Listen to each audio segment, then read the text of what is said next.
I want something just like this. I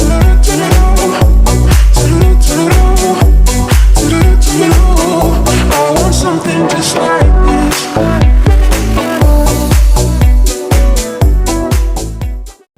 Sejam bem-vindos a mais um episódio do Pode ADV, o podcast jurídico que vale a pena acompanhar.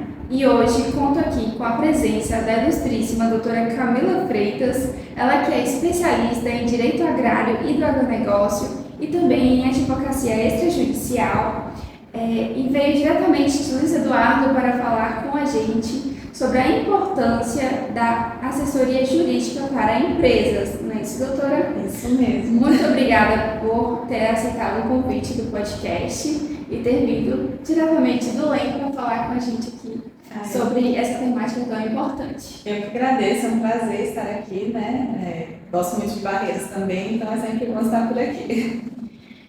Doutora, antes de falarmos sobre o assunto, vamos falar um pouquinho sobre a sua vida prática profissional. A doutora tem quantos anos de advocacia já? Então, eu tenho 5 anos de formada, formei em Luiz Eduardo, na Unifap, e há 2 anos estou aí já atuando com o meu próprio escritório. Há 2 anos atuando com o próprio escritório, mas atuou antes? Sim, eu estagiei e advoguei um grande escritório de Luiz Eduardo, foi onde eu consegui assim, uma boa bagagem, né, uma experiência muito boa, principalmente na área do direito do agronegócio, no direito civil e empresarial. E aí, depois de um tempo, eu decidi caminhar com as minhas próprias pernas. Né? Eu fiz sociedade com um amigo, o Dr. Everton Cunha, e aí tem dado certo. Estou bem realizada, acho que hoje um dos meus melhores momentos profissionais. Assim. Já ia perguntar como está sendo sua experiência, mas você já disse que está sendo. Tá. Assim, né? Não é fácil, claro que é um desafio a mais, né? Quando você advoga de forma independente, mas é muito gostoso também, assim, tem uma realização, né? Quando é o seu nome, é o seu trabalho. A gente sempre, né? Sempre tive o cuidado, mas é aquela coisa assim, é o meu negócio, né? Então a gente preza por isso, essa proteção, esse cuidado, e até por isso que o tema também de hoje é importante, né? Porque um empresário, um prestador de serviço que busca estar bem assessorado, ele está cuidando do negócio dele, né? Então, eu estou bem realizada, assim. Muito bom. Então, doutora, vamos falar sobre a importância da assessoria jurídica para empresas, não é isso? Você costuma cuidar da parte preventiva também, não é isso? Me conte um pouquinho sobre as principais demandas que você recebe.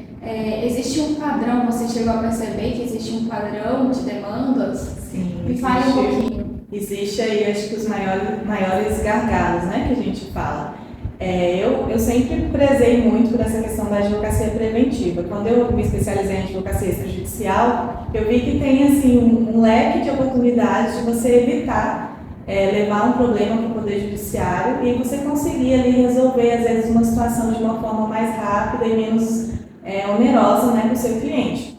Então, eu sempre orientei meus clientes a fazerem acordos, a terem essa visão, né, de pensar antes de acontecer o problema, ter o cuidado de seguir certinho as normas, né, trabalhistas, consumeristas, para evitar realmente um problema. E, atuando, eu observei que realmente os maiores problemas estão em empresas que, às vezes, por falta ali de organização, de estruturação mesmo, interna, deixam dívidas prescreverem, não fazem uma correta cobrança, não fazem contratos dos serviços prestados, ou tem aqueles contratos que a gente pega no Google ali de qualquer jeito, aí não tem uma multa, não tem juros, e aí quando você vai cobrar essa dívida judicialmente vira um transtorno, porque você tem que provar de onde surgiu aquele débito.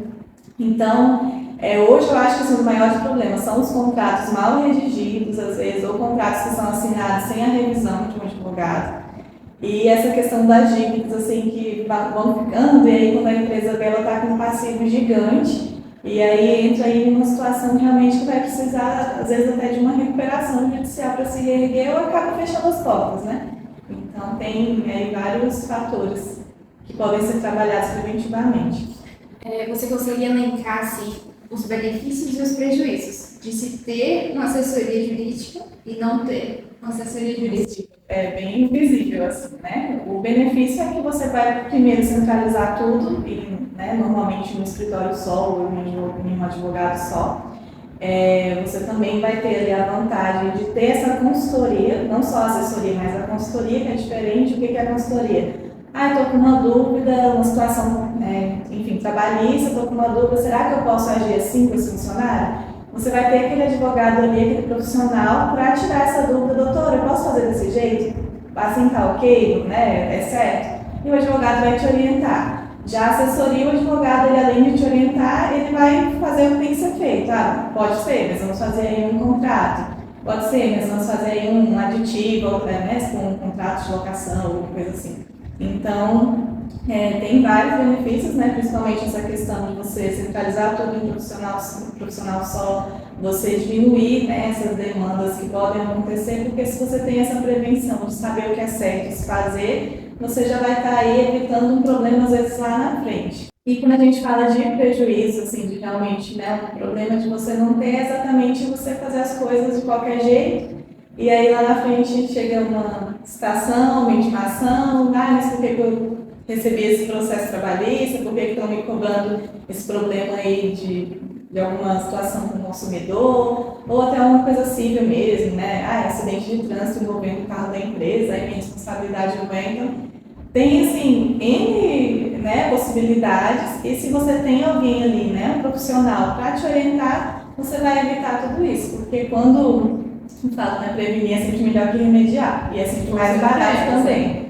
Então, o serviço do advogado no preventivo vai ser muito mais barato do que no judicial, né? Porque lá na frente a gente não tem só a questão da morosidade, né? Você vai demorar até o seu problema resolvido, mas também tem os custos, né? Com taxas judiciárias, então os honorários, né, ficam mais caros, então tem que fazer realmente colocar na balança, né? Às vezes é melhor você pagar uma assessoria mensal e não ter esse prejuízo tão grande e, enfim, né, sair aí com uma vantagem. O brasileiro, infelizmente, tem a cultura de empurrar com a barriga, né? E lá na frente já tá uma bola de neve.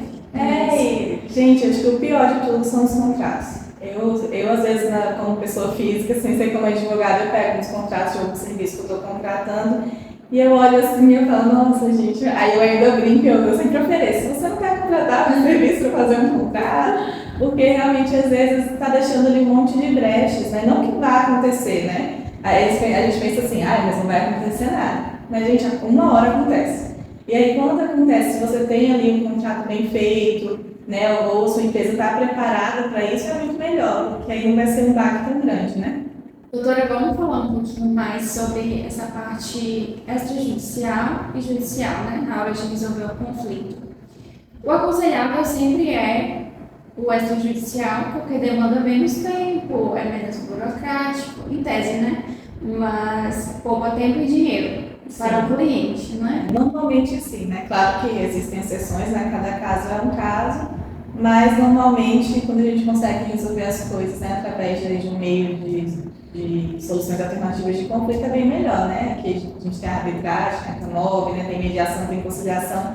E a gente trata lá também todo o caso assim. Eu sempre que o cliente fala: olha, você deve mesmo, tá, né? Errou, realmente, né, a outra parte tem direito e tal, quer tentar fazer um acordo?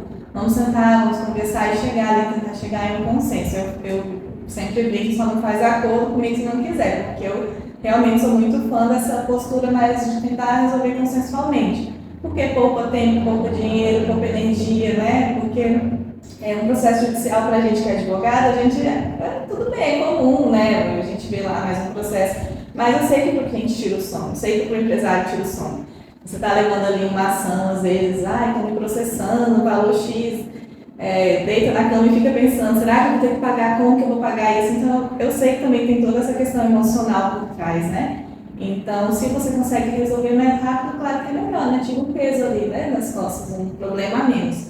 E a gente recebe também muita empresa nessa situação, que nem sempre a empresa está bem, né? Tem altos e baixos, é normal, é o ciclo, né, dentro do empresarial. E às vezes a empresa chega cheia de dívidas, com um monte de problema em todas as áreas, e fala: olha, doutor, não sei o que fazer, eu vou fechar, eu não tenho como pagar, eu quebrei. E aí a gente senta e tenta fazer realmente um planejamento para fazer essa recuperação, né, da empresa ali antes de chegar no nível de processo judicial. Então, ó, vamos atrás dos credores, vamos sentar, tentar fazer acordo, e aí o cliente vai pagando como dá, vai, né, faz o acordo certinho, homologa judicialmente se precisar, se a empresa fizer questão, e aí às vezes consegue resolver. Então, tem essa vantagem também de você ter um assessor para isso, para te dar essa ideia, né? Não deixar esperar chegar ali o processo, né? Já está lá o horário, os custos, todo um transtorno. Então tem essa vantagem muito grande. Eu sempre falo para os clientes que é bem melhor, né? Quando o judicial costuma levar muito mais tempo. Sim, infelizmente a gente acho que é uma realidade nacional. Tem estados que é mais rápido, mas em regra assim demora. E aí, quando você está do lado de quem está no polo passivo ali, que está devendo, às vezes a demora a pessoa vê até como uma vantagem. Mas não é, porque o tempo passa, os juros correm, né? Tudo, a dívida aumenta, o problema aumenta. E quem está no polo ativo é horrível, né? Porque você vai demorar anos, às vezes, para receber a dívida, se receber. Porque nem sempre você ter ali uma decisão favorável significa que você vai receber. Às vezes o devedor some no mundo, né? Some com dinheiro, some com bens. E aí você fica ali só com uma sentença procedente. Então é ruim, né? Se você consegue resolver antes, é bem melhor. E na parte de análise de contratos, como é trabalhada essa questão? Então, vai depender da transação que o cliente está fazendo, né? A gente recebe, por exemplo, estou comprando um imóvel, uma empresa vai comprar um imóvel, ou vai locar um imóvel, ele traz ali aquele contrato, ou pede para a gente elaborar um contrato, que é bem melhor, né, quando a gente faz, mas às vezes ele já traz o contrato pronto, a gente vai analisando ponto por ponto, para ver se precisa acrescentar alguma cláusula, ou retirar alguma cláusula que é abusiva, né? A gente cuida a multa, tem cláusula de juros, de vencimento antecipado, então a gente orienta o cliente, explica para ele o que significa aquilo ali, porque às vezes é um contrato, sei lá, de 10, 15 folhas, a pessoa não vai ler, gente. A pessoa, infelizmente, assim, eu falo até eu, às vezes, como advogado, você olha ali, quando é coisa sua, você acaba, às vezes, né, deixando para lá. Mas o certo é você ler, você realmente saber o que você está assinando, porque aí depois, se acontece alguma coisa, mas eu não sabia, isso não pode, como que pode ser uma injustiça, aí a pessoa assinou o contrato. Então, depois que o contrato está assinado, né, a vontade das partes, em tese, né, em regra, prevalece. E aí a gente tem esse cuidado de fazer essa análise, e quando envolve imóvel, alguma coisa assim, a gente faz ainda uma pesquisa, né, que eu chamo de due diligence, né, chamada de due diligence. Você puxa todo o histórico do imóvel, todo o histórico do proprietário daquele imóvel, né, que está te vendendo ele, vê se ele realmente é o dono, vê se na matrícula do imóvel não tem uma averbação de uma penhora ou de uma hipoteca, né, se realmente aquele imóvel pode ser vendido, porque muitas vezes não pode. Aí a pessoa está fazendo ali um contrato de gaveta e no final não vai valer de nada. Então, a gente vê se não tem dívidas tributárias, se não tem dívidas ambientais, né, principalmente quando é imóvel rural, tem todo um arcabouço aí de questões que tem que ser observadas para ver se aquele imóvel está regular, senão você está comprando um problema. Então, às vezes, se você não tem esse cuidado e faz essa análise prévia, o que era para ser uma alegria, né, vira aí um transtorno na vida da pessoa. E como funciona a questão da prevenção das demandas, né? Demandas trabalhistas, conferistas, tributárias? Então, né, como a gente fala, tem o advogado reativo, né, que espera o problema chegar e reage a ele e vai fazer o que tem que ser feito. E o advogado que é ativo, né, que ele vê que aquilo ali pode acontecer, o que está acontecendo, e já ali já consegue evitar que surja um problema. Então, na assessoria, eu acho que o ideal é a empresa buscar esse advogado que tem essa postura ativa para evitar realmente, né, que a empresa sofra aí, né, alguma situação que seja desagradável. Então, quando a gente está de frente com a questão consumerista, com a questão trabalhista, questão tributária, até ambiental, entra muito a questão da consultoria, né? Essa prevenção vem muitas vezes através da consultoria, de um parecer, né, não só de tirar a dúvida ali, mas às vezes uma situação bem complexa, envolvendo alguma coisa, uma multa ambiental, se realmente é devido, chega ali no advogado e faz esse questionamento, pede um parecer para realmente entender, né, o que é o problema e saber se você vai assumir aquele risco ou não. Porque aí, muitas vezes o cliente quer assumir o risco também, né? Mas é melhor você assumir o risco de forma consciente. Eu sei Já sabendo. eu sei que esse problema pode acontecer, se acontecer, eu fui avisado, né? Mas às vezes o que acontece é que a pessoa nem sabe que aquilo ali é um problema, né?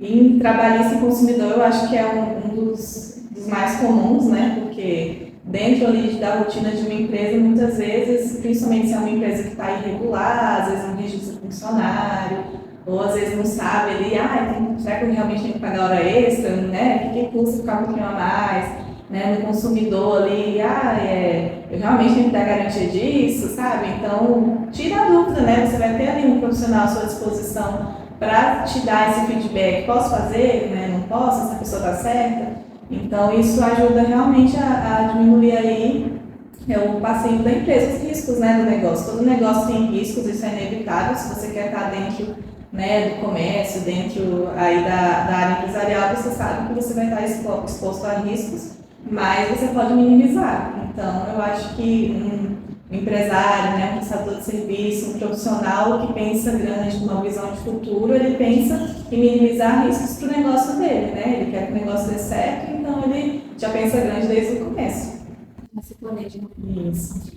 E na questão de resolução de conflitos societários, né? Eu acho que é um tema que pega fogo. Não, e o grande sim da questão toda é a tal da sociedade de fato. Eu falo assim, gente, é muito comum. Quando eu estudo na faculdade, eu ficava pensando assim, onde que a pessoa vai abrir uma empresa e não vai colocar o nome dela lá como dono, assim, vai ficar na confiança, ou não vai fazer contrato, né? Eu pensava assim, porque você faz um investimento, né? Quando a gente foi abrir o escritório, a gente fez um investimento, a gente sentou, a gente alinhou.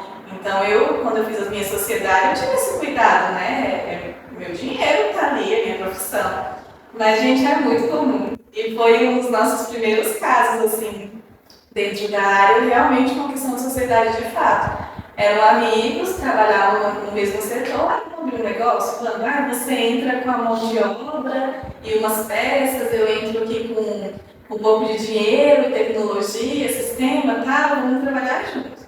Foram trabalhando, aí fizeram um contrato de uma folha, assim, fulano entra com isso, fulano entra com aquilo e tal, e pronto, assinado, sem testemunho, sem nada. E aí o negócio foi virando, começaram a brigar, entrou parente pelo meio, confusão. E aí, no final, quando procurou a gente para resolver, falou, olha, está na sociedade de fato, esse contrato seu aqui é uma esquinada, não tem registro muito comercial, não tem nem assinatura de testemunha, assim, a situação é complicada, e aí o prejuízo era grande. Aí a gente tentou, até que fez um acordo, mas assim, além de você perder aí, às vezes, muito dinheiro, né, um investimento, você perde tempo e ainda perdeu a amizade. Então eu falo, não faz sociedade fácil, gente. Regulariza o negócio desde o começo, né? Abre já pensando que vai dar certo. Porque às vezes a pessoa pensa assim, vamos abrir aqui, ficar uns meses, e vamos ver o que vai dar. Nesse vamos ver o que vai dar, os anos passam, aí às vezes um é mais perto que o outro, né? Começa ali a puxar o tapete do outro, quando você vê, você sai, né, com a mão na frente e outra atrás. Então a sociedade de fato é um problema muito grave, mas é muito comum, assim. Eu conheço várias pessoas que fazem. Eu falo, gente, mas é um problema brasileiro, assim. Eu não imaginava que era tão comum, mas é bem frequente, assim. Direto a gente faz consultoria, essas coisas disso, assim, que a pessoa está com dúvida, eu realmente tenho dinheiro, tenho direito e tal. E aí eu falo, assim, né, você pode provar, só que é isso, você vai ter que entrar com o processo, né, é muito mais demorado e... aquela coisa assim, né? A gente fala, a pessoa colocou 10 mil no negócio e quer ter os 10 mil de volta, mas não é assim que funciona, né? Nem sempre o investimento que vai te dar o lucro. Empresa é assim. Então, quando você vai lá no final fazer a gente chama de apuração de haveres, né? Quando você faz uma dissolução de sociedade ou a retirada de um sócio, alguma coisa assim, você vai apurar quanto realmente é devido para aquele sócio, né? A porcentagem dele ali, a cota social dele. E às vezes não 10 mil, né? Às vezes a empresa quebrou, você sai com negativo. Então tem que ter essa malícia, né? Negócios, amigos à parte, senão geralmente não dá bom. Por isso a importância de buscar um profissional especializado, não é isso? Uma Assessoria jurídica, para poder fechar essas brechas. Sai muito mais barato, gente. Você procurar alguém ali, né, e ter essa... Mesmo que não seja uma assessoria fixa, mensal, mas você ter pelo menos um profissional referência ali que você saiba que pode procurar, que vai te ajudar, que vai, né, te dar essa orientação realmente correta de como agir antes de fazer, né? E aí vem toda a questão, né, que a gente falou da prevenção, a questão até do registro da marca, a questão do registro do contrato social, fazer tudo certinho desde o começo, porque depois é só sucesso, né? É bem melhor. E assim, a dica ainda que fica é quando você vou abrir uma empresa, tomou uma decisão, né, vai aí abrir um negócio, faz um planejamento, né, senta ali, procura um profissional, pensa, foca em todas as áreas da sua empresa, todos os riscos ali, né, todas as portas de entrada de demanda trabalhista, ambiental, tributário, né, contábil, enfim. E contrata esse profissional para te ajudar aí nessa estruturação. Às vezes você vai precisar até de mais que um profissional, às vezes você vai precisar de um contador, um administrador, um agrônomo, dependendo da sua área. E aí você faz né, junto com esse time, realmente elabora aí o plano, né, empresarial da sua empresa, faz uma estrutura toda certinha e já começa tudo certo, né? A chance de dar certo desse jeito é bem melhor, porque aí lá o advogado vai te orientar, vai te dar um modelo de contrato para tudo, como você faz cobrança, né, como que é a questão trabalhista, então você já vai ter esse feedback aí lá no começo para evitar aí lá na frente, né? Por que eu não comecei certo? Vou ter que mudar tudo, né? Tem também a questão de registrar marca, né? Registro de marca, né? Hoje a gente tem aí o compliance também muito a favor, né? Eu vi que vocês até fizeram um episódio disso. E aí você já ajuda nisso também, segurança de saúde do trabalho, tudo bem certinho. Então, começar certo é o melhor caminho, né? E aí, se você tem um advogado do seu lado desde o começo, melhor ainda. Com certeza. Doutora, então a gente vai finalizando por aqui. Eu agradeço mais uma vez a sua presença, né? E deixo em aberto o convite para que retorne outras vezes, né? Com outras temáticas. É sempre bom recebê-los aqui. Todos os interessados que já passaram por aqui sempre deixam um pouquinho da história, da experiência, né? E eu acho muito válido também essas informações que vocês deixam, porque a gente está espalhando conhecimento para a sociedade, né? Aí a pessoa vai lá, assiste e fala, olha, devo ter esse direito, vou procurar. Não, é um prazer. Eu até assistindo também, não só para às vezes as pessoas que não são da área, né, jurídica, mas até para os jovens advogados, né? Às vezes tá ali pensando em que área vai trabalhar ou, né, tentando mudar ali de nicho na carreira. É legal ver, né, outros profissionais, conhecer o trabalho dos outros colegas, é sensacional. O trabalho é incrível. Foi um prazer. Para mais episódios como este, inscreva-se em nosso canal e ative as notificações.